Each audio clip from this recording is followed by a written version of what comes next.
Professeur Joyeux, merci d'être avec nous, répondre à nos plaisir. questions.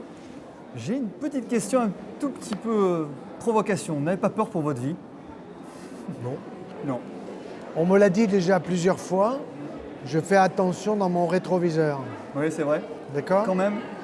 Non, c'est-à-dire que je m'en sers comme tout le monde, mais peut-être on m'a conseillé d'y faire davantage attention. Mais non, je ne crois pas quand même. On est dans un pays encore à peu près libre. Donc vivons joyeux, ça suffira. C'est déjà pas mal. Quelle est votre prochaine action? Quelle est votre prochaine démarche? Écoutez, j'ai beaucoup de conférences qui sont en cours et en même temps, je termine un livre qui va s'appeler La vie au bout des doigts, Ah oui? avec une philosophe, Oui. parce qu'au bout des doigts, elle a son stylo, Oui. elle réfléchit. Et puis un de mes collègues urgentistes qui, lui, il réanime, et moi en tant que chirurgien. Donc c'est une réflexion très passionnante sur la vie au bout des doigts, à la fois d'un chirurgien, d'un urgentiste et d'une philosophe. Des visions croisées comme ceci? Vision croisée, on se pose des questions les uns les autres, et le bouquin devrait sortir dans le premier trimestre 2016. Donc je suis attelé à ce travail-là, En plein dedans. très intéressant. Pour faire suite à votre grande pétition qui a eu une grosse mobilisation, j'ai l'impression qu'il y a une suite qui est donnée, Oui, alors si je ne me trompe pas. d'abord la pétition n'est pas arrivée au bout. D'accord? Il faut faire savoir à tous ceux qui sont d'accord, il ne faut forcer personne, Bien sûr. qu'il faut qu'ils la lisent. Et il y a des médecins qui ne l'ont pas lue. Pour qu'ils la comprennent. Ouais. Ça, c'est pas trop difficile à comprendre, il faut d'abord la lire. Parce que beaucoup de médecins ont dit que j'étais contre les vaccins. C'est pas du tout Ben, votre si vous message. lisez, c'est pas ça. sûr. Je suis contre l'arnaque des laboratoires pharmaceutiques qui exploitent les familles en leur refilant un vaccin qui vaut 7 fois plus cher et en leur disant une seule piqûre au lieu de 2 piqûres. Enfin bref, ils ont un argumentaire bidon, totalement bidon. Donc ça veut dire qu'il faut dire à ceux qui nous écoutent que la pétition, il faut encore continuer à la signer. Et tous les jours, il y a 100 à 150 personnes de plus. Nous sommes à 753 000, pas très loin. Il faut aller à 800 000. Et pendant le débat avec la ministre, je pense que ça va monter au million. C'est ça qui va faire basculer Ça les va choses. faire basculer. Je pense qu'on va obtenir satisfaction auprès des labos. Je n'ai rien contre les labos. Évidemment. Je veux qu'ils fabriquent le DTP obligatoire pour les enfants, sans adjuvant, tout simplement. Tout simplement. D'autres actions que vous menez pour la santé Alors, naturelle? je suis convoqué par le Conseil de l'ordre des médecins Ah, parce qu'ils ont considéré que j'étais contre les vaccins. Et comme eux la non plus ministre... n'ont pas compris. Ils n'ont pas compris, oui. Non, mais attendez. Moi, ce que je vais leur proposer, c'est de modifier le calendrier vaccinal. Modifier. Ils le changent tous les ans. Mais celui de 2015, avant c'était à 3 mois, maintenant c'est à 2 mois. Bientôt, on va vacciner in utero. Quoi. Vous voyez? Complètement Bon. aberrant. C'est tellement excessif. Donc ce que je vais leur proposer, c'est de revoir le calendrier vaccinal en mettant premièrement maman qui allaite un enfant intégralement pendant 6 mois. Oui. Quand est-ce qu'il faut vacciner? C'est pas pas la du même tout à chose. 2 mois. C'est pas la même chose. Parce que l'enfant est vacciné par le lait maternel. Sauf si la maman est porteuse du virus de l'hépatite B. Bon, il y a chouïa dans la société. C'est pas tout le monde. C'est un très très petit nombre. Si la maman est porteuse de ce vaccin, de ce virus, pardon, bien sûr qu'il faut vacciner l'enfant. Mais il ne faut pas mélanger les choses en l'imposant à tout le monde. C'est abusif.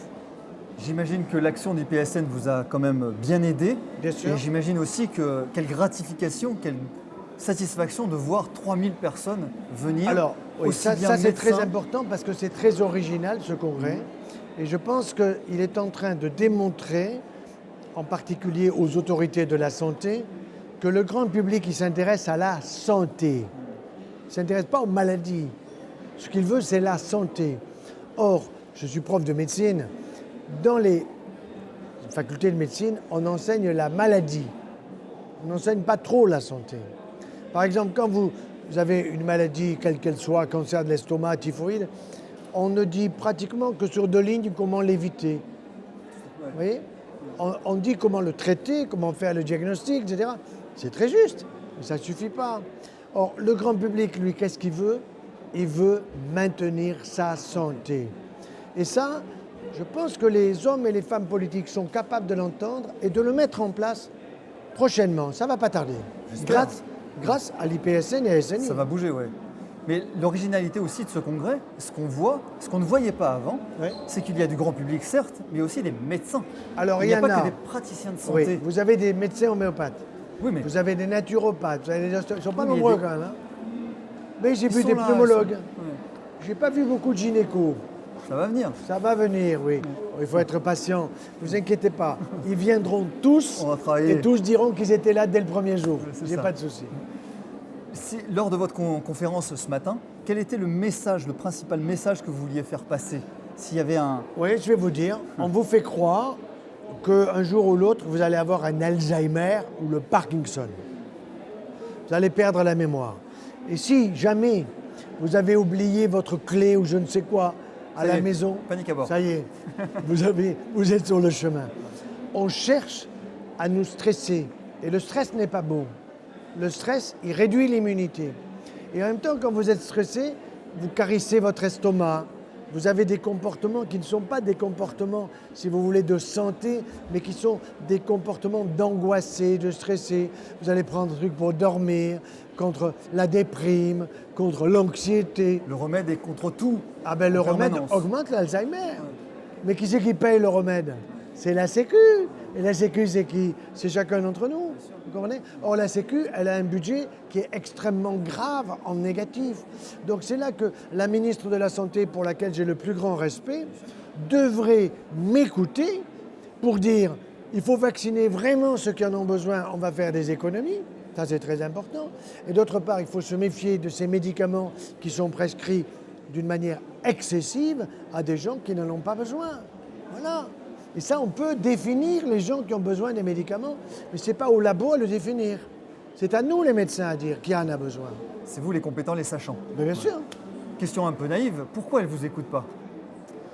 Vous savez, elle a des conseillers d'abord, et parmi les conseillers, vous en avez beaucoup, je ne vais pas citer de noms, qui sont liés à des lobbies, même s'ils n'ont pas un lien direct.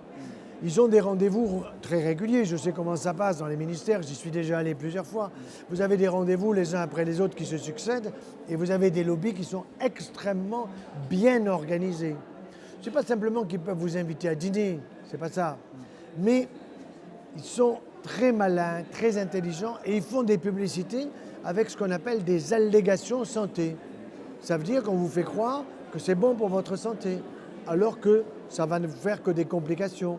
Les statines, les médicaments excessifs contre le diabète, contre l'hypertension artérielle, contre les maladies auto-immunes, ou si vous changez vos habitudes alimentaires, ça coûte que dalle et vous vous retrouvez en bonne santé. Alors, ça ne veut pas dire qu'il faut éliminer tous les médicaments, mais ça veut dire qu'il y a des indications précises qu'il ne faut pas généraliser. Et ça, je pense que si la ministre m'écoute, elle va dire, mais il a raison celui-là, il faut que je le rencontre. Mais peut-être Mais le moi, je veux sait-elle pas un déjà, poste, hein. peut-être le sait-elle déjà que vous avez raison. Vous pensez pas? Je ne sais pas si elle le sait, non, mais elle a des conseillers, vous savez, ils sont débordés les ministres, ils n'ont pas le temps de réfléchir. Elle est passée avec une grosse émission de radio, et la pauvre, je la plains beaucoup, elle a confondu les vaccins obligatoires et les vaccins recommandés. Non, mais ça va pas, ça. Alors, elle devait être fatiguée, elle avait mal dormi, elle était Oui, mais stressée. en En attendant, elle dit des bêtises, quoi. C'est ça. Donc, quand vous entendez des bêtises comme ça, ben, vous vous dites, attendez, j'ai pas confiance. Vous comprenez? Si moi, je me mets à confondre, si vous voulez, les médicaments les uns avec les autres, ou les maladies, Ça va pas aller pour vos patients. va pas, quoi. Ouais. Ça va pas. Pour en revenir à ce congrès, vous pensez que chaque année, il faudrait que SNI, IPSN continuent Alors, à SNI a organiser fait deux choses. Il a fait ce congrès qui est absolument génial, mais il a fait une autre chose qui est géniale, à laquelle j'ai participé, un webinaire. Oui. Je ne savais pas ce que c'était. Un web séminaire. Tout à fait. Je croyais que webinaire, c'est quoi ce truc-là? Bon, c'est génial, parce que vous êtes à la maison, vous êtes en pantoufles, vous êtes là sans cravate, vous êtes chez vous, vous avez l'ordinateur, et puis on vous dit qu'il y a 37 000 personnes qui peuvent vous écouter.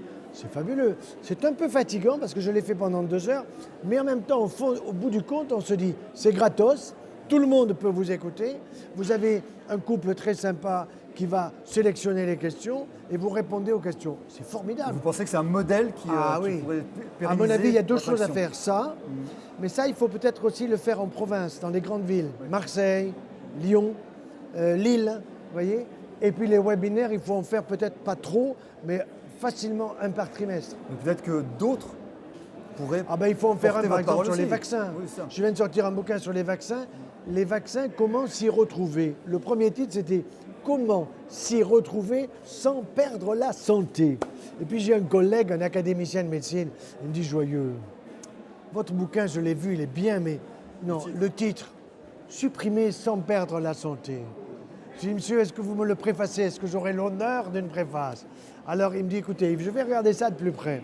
Je change le titre, je mets Vaccin, comment s'y retrouver.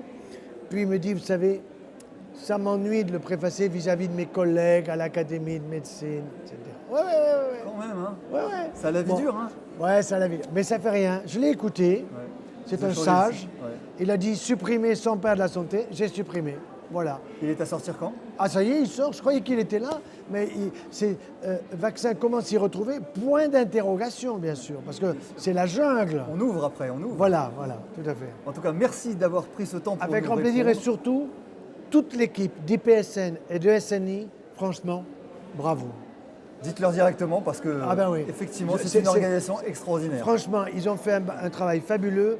Ils ont réussi à réunir autant de gens de qualité, franchement, de qualité, qui parlent. Je ne suis pas tout seul à parler. Hein. sûr. J'ai beaucoup de collègues qui sont autour de moi. Chacun apporte. Il y a des complémentarités. C'est fabuleux. Ça vous un panel de thérapeutiques Absolument. et de Et possibilités ça, de solutions. je dis bravo, il faut continuer sans aucune crainte. C'est l'avenir. C'est ce que j'appelle la médecine du futur. Et que votre parole soit toujours perpétuée. Voilà. Merci beaucoup d'avoir pris ce temps. Avec À grand très plaisir. bientôt. Merci. À bientôt.